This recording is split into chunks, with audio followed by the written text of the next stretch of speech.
Un saludo muy especial a todos y todas. Gracias por acompañarnos en esta oportunidad, donde juntos llevaremos adelante la que será una conversación muy agradable sobre un tema bastante interesante y tan actual, que ilumina muy bien la realidad que vivimos como iglesia, especialmente a nivel de las comunidades parroquiales. Y es el tema del Nuevo Testamento. Bueno, Elías, yo quería comenzar ahí. ¿Cuáles son esos ejes fundamentales, ¿no? En los cuales nos vamos a mover? El primero es cómo se formó el Nuevo Testamento, el proceso de construcción del texto, todo lo relacionado con las etapas de redacción. El segundo eje es cuál es el mensaje del Nuevo Testamento, específicamente cuáles son las características ad intra de las comunidades seguidoras de Jesús. Elías, entonces hablemos de cómo se formó ese Nuevo Testamento, ¿no? ¿Cómo fue ese proceso? ¿Cuál fue ese proceso de construcción? Pues nos referimos a las etapas de redacción del texto y a las generaciones cristianas. Y es así que nos vamos a entrar en una línea del tiempo que tendrá siglo y medio de distancia, 150 años. Nos ubicaremos por etapas. Elías, entonces, ¿cuál sería esa primera etapa y qué características tendría? Es la etapa de Jesús de Nazaret, que va del año 6 a.C. al año 30 después de Cristo. Es una fase caracterizada por la vida, obra y ministerio público de Jesús de Nazaret. De aquí en adelante nos referiremos a las generaciones. Entonces, ¿cuál sería esa primera generación cristiana? Es la generación apostólica, que va del año 30 después de Cristo al año 70 después de Cristo. Son los testigos directos del ministerio de Jesús, son los apóstoles. Y está marcada por la necesidad de anunciar a todos el acontecimiento de Jesús, el misterio pascual de Cristo, este Cristo muerto y resucitado. Y anunciar también la segunda venida, la parucía de Jesús. Ese Jesús muerto y resucitado va a venir ya mismo, es inminente. En este contexto, ¿en qué momento escriben esta primera generación, Elías? Es que si Jesús va a venir ya mismo, entonces pierden el tiempo y se ponen a escribir.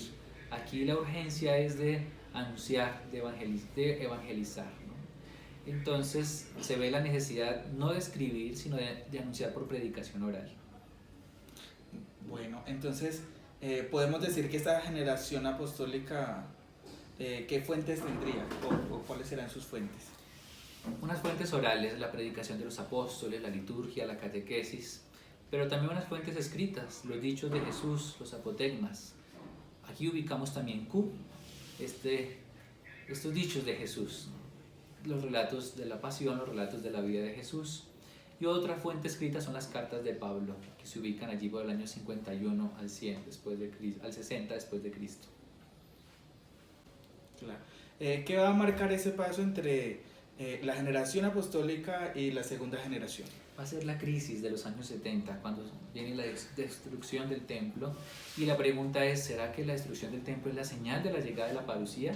¿Será que el Jesús tan anunciado ya llega finalmente? Y la pregunta central, ¿valió la pena creer en Jesús? Para responder a esa crisis es que empiezan a escribirse los evangelios. ¿Con qué nos encontramos en la segunda generación? Es la etapa de los años 70 al 110 después de Cristo. Es la etapa de la estabilización y donde los evangelios van a reemplazar a los testigos oculares. Aquí la idea es estabilizar a la comunidad. Y aquí también los seguidores de Jesús van a renovarse respecto a sus expectativas escatológicas, ya no de una parucía inminente, sino que en cualquier momento puede suceder. Lo que se debe hacer es evangelizar. Y así la crisis también es resignificada. Bueno, entonces ahora vamos a entrar a la tercera generación, ¿no? Entonces, ¿qué caracterizaría esta tercera generación? Se ubica en los años 110 al 150 después de Cristo.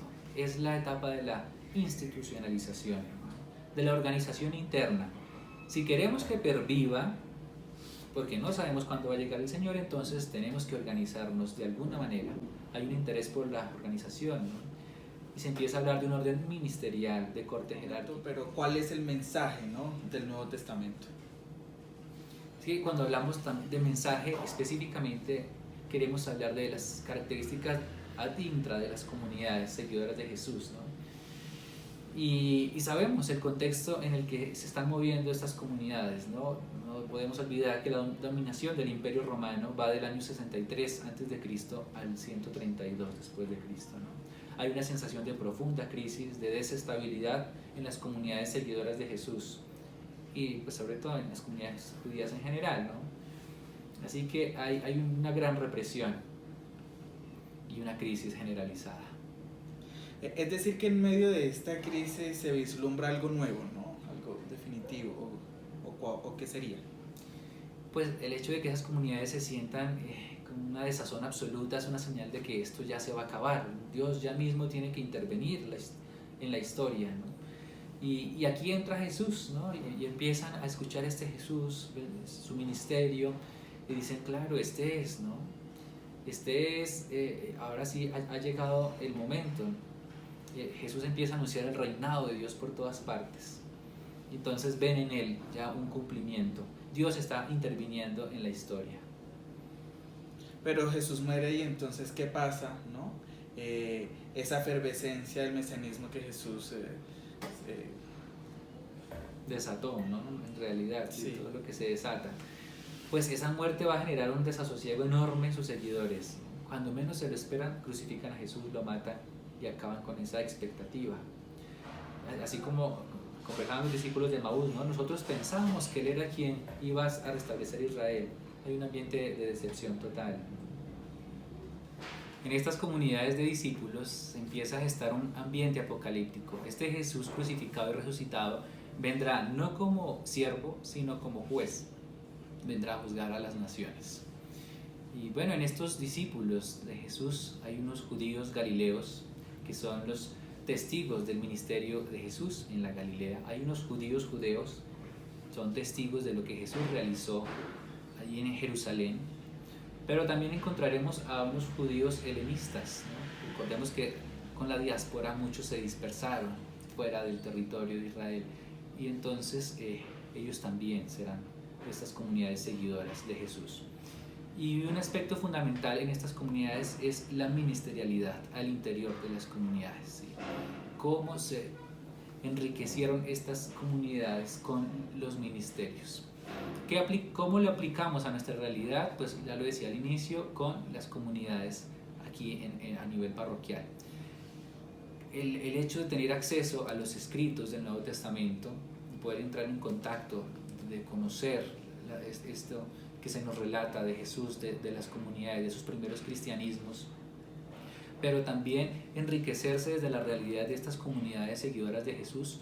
Esto confronta su vida como comunidad a nivel también familiar y los lleva a estas comunidades a cambiar, ¿no? Lleva también a un revisarse, a un discernir, y puede que se encuentren en crisis con esta realidad que vivimos, pero como ya vimos también en las comunidades seguidoras de Jesús, la crisis se resignifica, incluso a la luz del misterio de este Jesús de Nazaret. Muchas gracias. Gracias, Elías, también entonces por esta invitación. En algún otro momento seguiremos aprendiendo de la palabra de Dios. Gracias a ti por acompañarnos en esta oportunidad.